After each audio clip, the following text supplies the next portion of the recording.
धनी धनी भाग ललनवा तुलिहल जनमवा हो ललना उतरल हमरे अगनवा गगनवा के चनवा हो ललना उतरल हमरे अगनवा गगनवा के चनवा हो।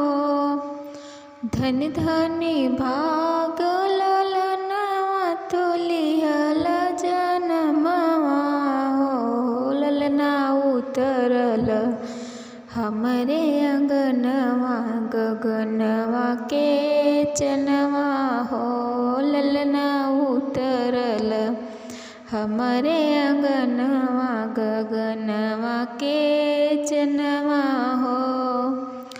माई अकेली सजावेली बाबू के खिलावेली हो माई अकेली सजावेली बाबू के खिलावेली हो बबुआ तोहरा के अचरा में भरी के सोहरवा सुनावेली हो ललना तोहरा के अचरा में भरी के सोहरवा सुनावेली हो।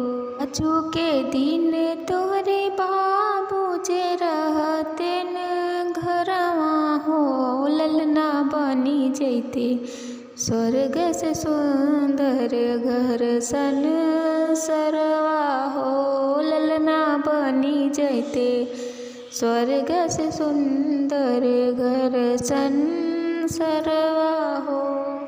आजू के दिन मन जाने कहेला काहे मनवा हो अपना गोदिया में लई के खिलाइत हम आपन ललनवा हो अपना गोदिया में लई के खिलाइत हम आपन ललनवा हो।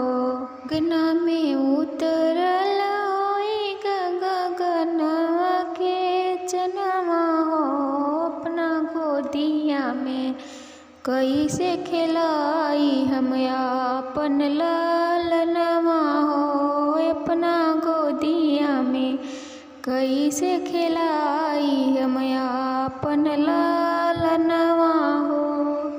धनी धनी भाग ललनवा तुलिहल जनमवा हो ललना उतरल हमरे अंगनवा गगनवा के चनवा हो ललना उतरल हमरे अंगनवा